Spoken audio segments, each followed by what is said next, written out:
Hello and welcome. This is the Red Vitus channel with another watch restoration video. Nice to have you back if you've seen any of my previous videos, and if you're new, I focus on the repair of American-made timepieces, mainly pocket watches that I do in my spare time. This is one of my Elgin pocket watches, and it dates from around the turn of the century. I made a video showing the assembly of this watch, but didn't do a full restoration video, so I'd like to show you the whole process. The timepiece I'll be working on is in these boxes, so let's have a look.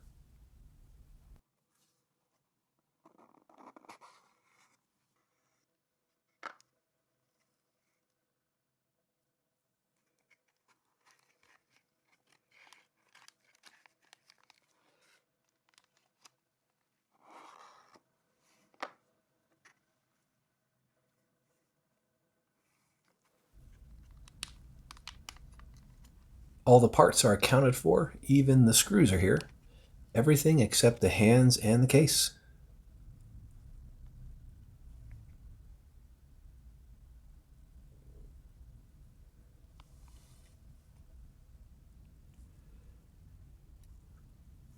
This is a good sign. There is something going on with the hairspring that I'll have to address. And all the parts have matching serial numbers, so this is a good candidate for restoration.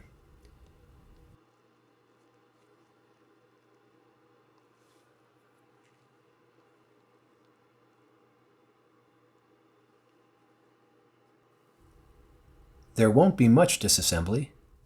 That I'll do next to show you the condition of the watch.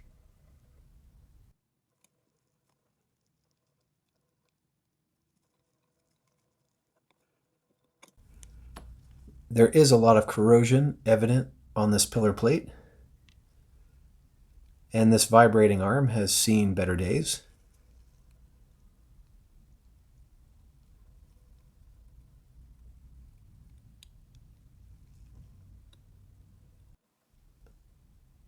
And as we look underneath, we see that really nothing on this side of the plate has been spared from the rust.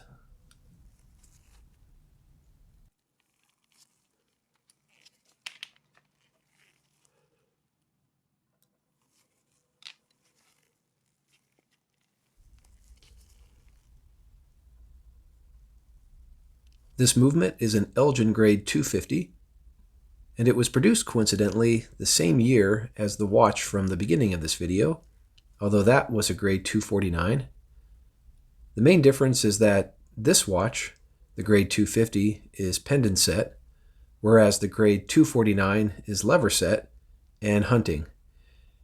That makes some pretty significant differences in the arrangement of gears and wheels.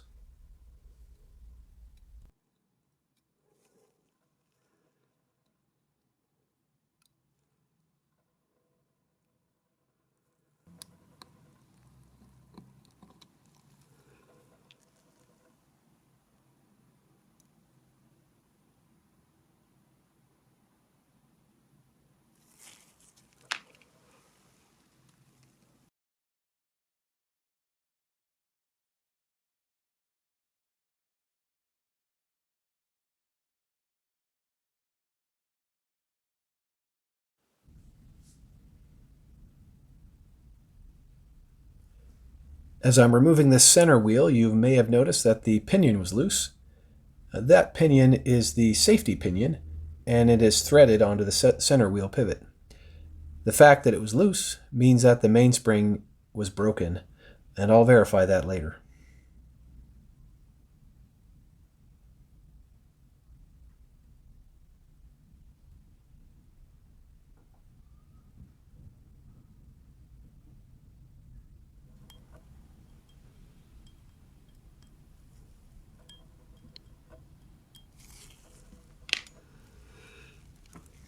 This part with a couple springs is the setting lever.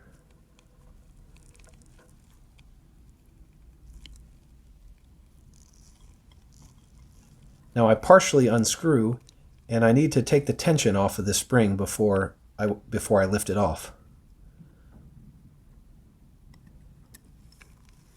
And that's it. Now I can remove the spring without worry.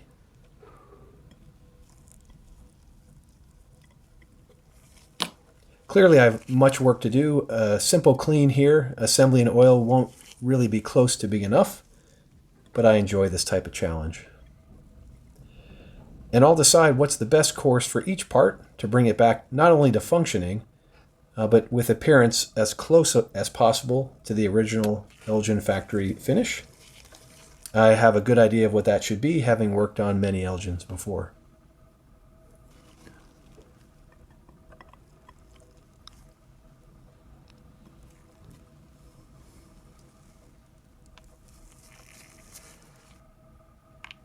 This is the winding pinion. And for transparency, I reused every part except 3. An escape wheel tooth had broken off, and I replaced the entire assembly with a new one. Fortunately, I had a spare.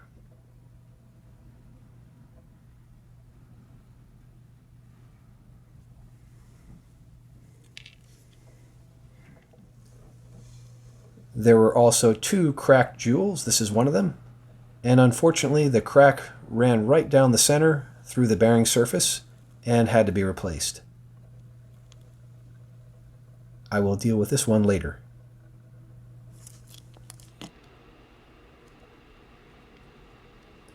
Now, many parts required minimal restoration despite appearances. A cleaning and buffing of the steel parts is being done here with a lot of handwork and simple tools. This is a piece of balsa, which is a soft tropical wood, and it works as a buff, and I found that on many pieces this was all that was needed.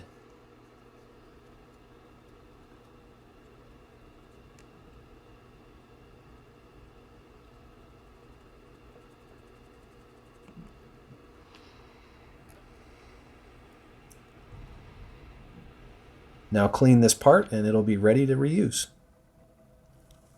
Other parts needed more invasive techniques, some surface rust here, and pitting. So to remove the loose rust, I use a glass bristle brush such as this, and a combination of files and abrasives with the aim of restoring the finish back to its original look.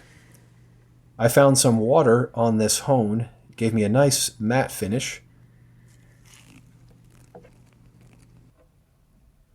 Here's the part now complete, next to another part, similar part, from another Elgin watch. And I think it's done a pretty good job of matching the original finish, though the screw does need a little bit more work.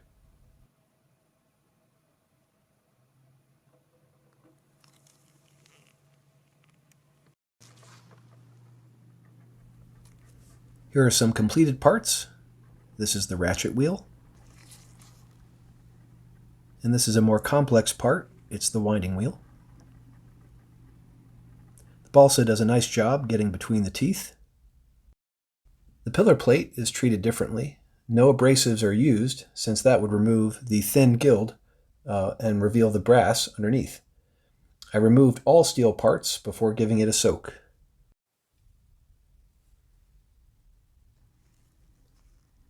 And here it is, bright and restored. Very satisfying.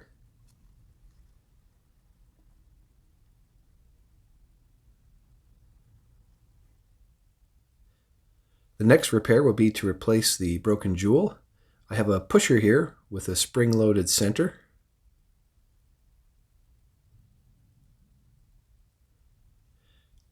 That fits into the jeweling press and centers the jewel so I can press it out.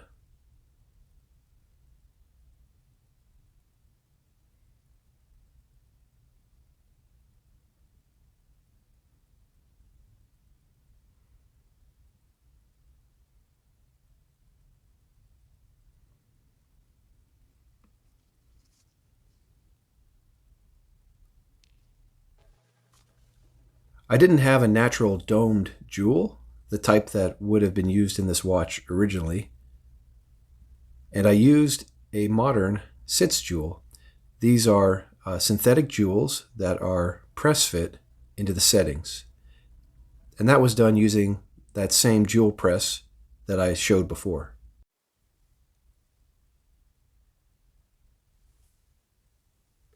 Next, I'll deal with the hairspring. Looking at it up close, the problem seemed to lie with a kink in the outer coil. Let me point that out for you.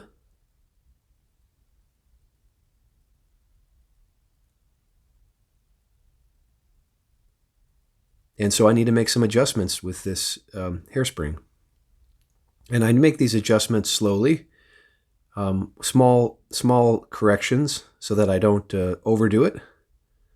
Here I'm trying to reverse that kink, so I don't go all the way here. But after a little bit of work, I get here. And then after a little bit of more work, I produce this, and I call it done. While looking at the balance, I noticed an issue with the roller table. There's a brass pin where there should be a jewel. So this needs to be corrected, and I need to locate a roller jewel.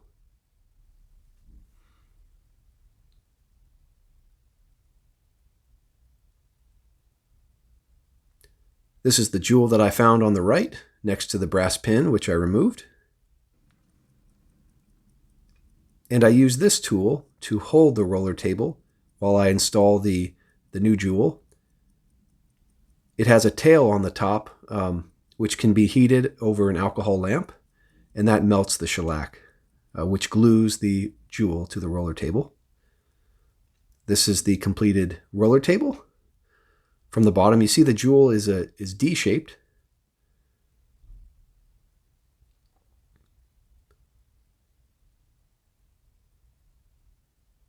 And on the top, there's a plug of shellac, which secures the jewel into place.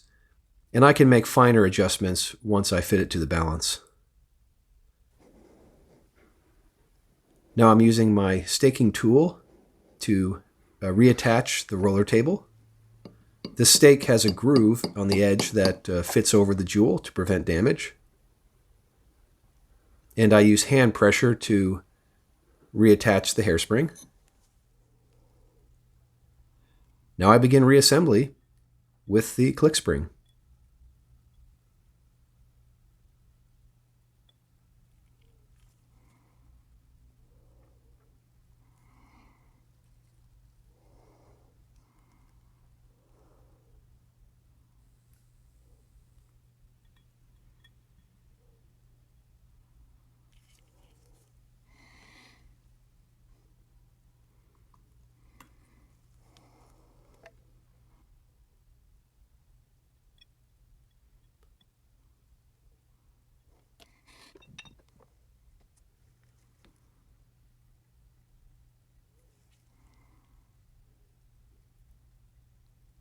Next, I'll oil this post for the click and install the ratchet wheel.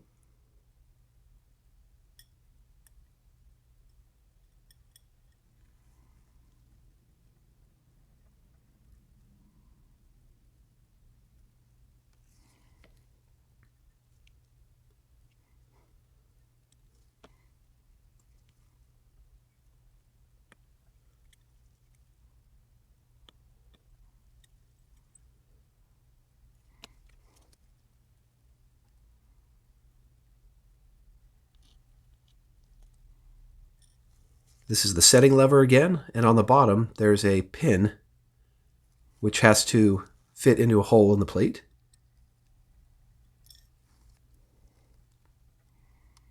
And it has a stepped screw, which I would oil, although I don't show all the oiling steps in this assembly video.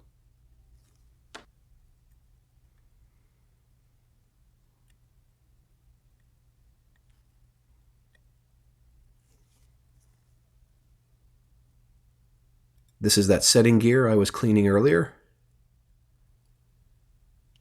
And the vibrating arm turned upside down.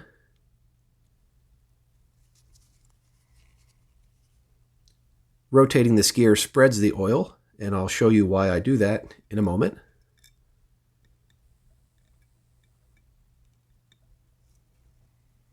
Here it is again, and when I turn it over, the gear doesn't fall off because of the oil.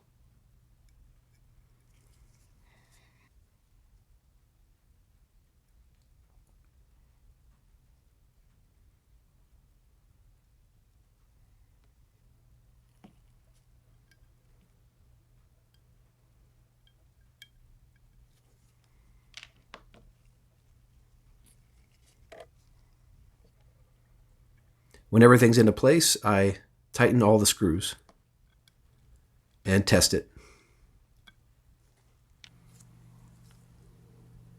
This piece is the setting lever cam, and I'll show you what that does later. Now I move on to assembling the train wheels, starting with the pallet fork.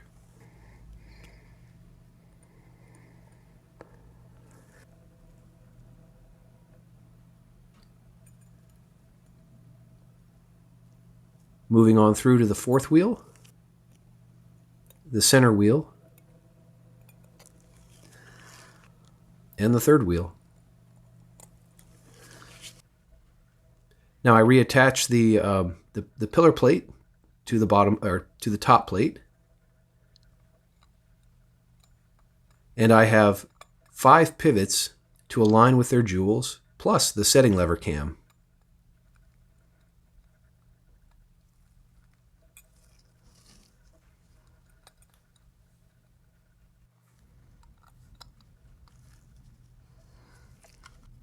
And all the pivots are set now.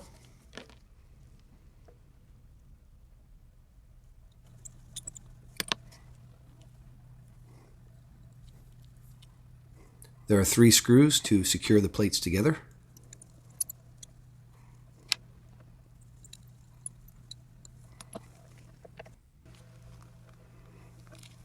The ratchet wheel fell out, so I'll show the alternate way of installing.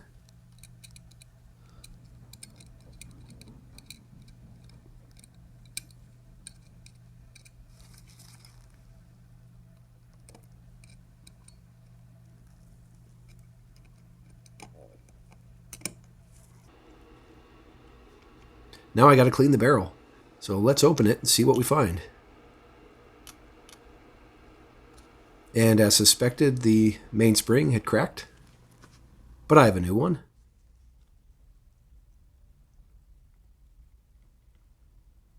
And I popped that in using a mainspring winder.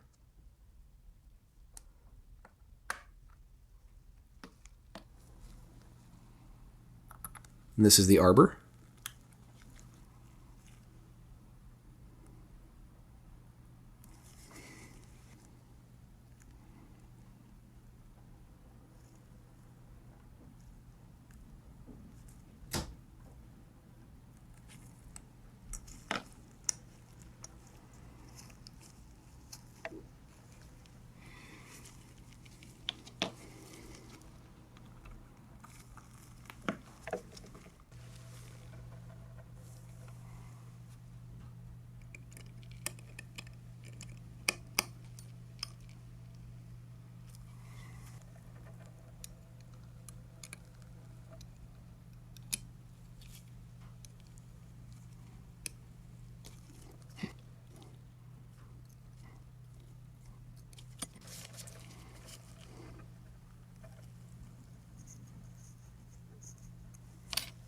Now to make use of that setting lever cam, I turn it 90 degrees, and that allows me to wind the watch.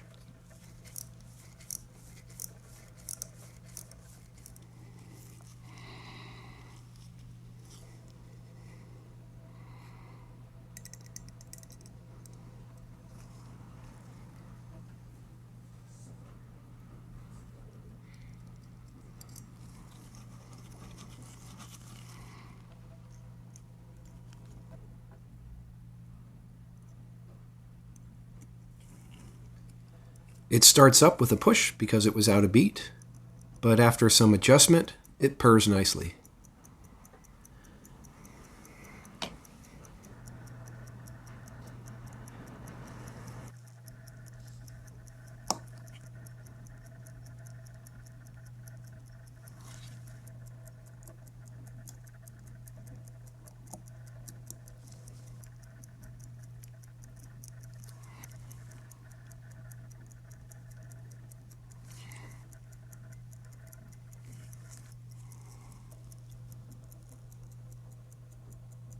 Now that beautiful dial.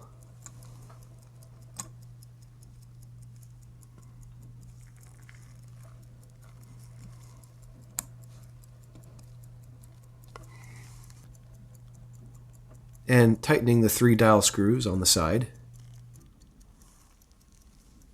Some final casing.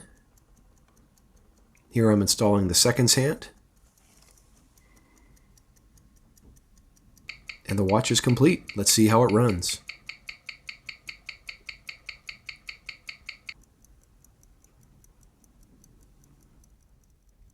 Well, I hope you've enjoyed this video. Please like and subscribe if you enjoyed this content, and I'll be back again with some more videos. This is Red Vitus. Thanks for visiting.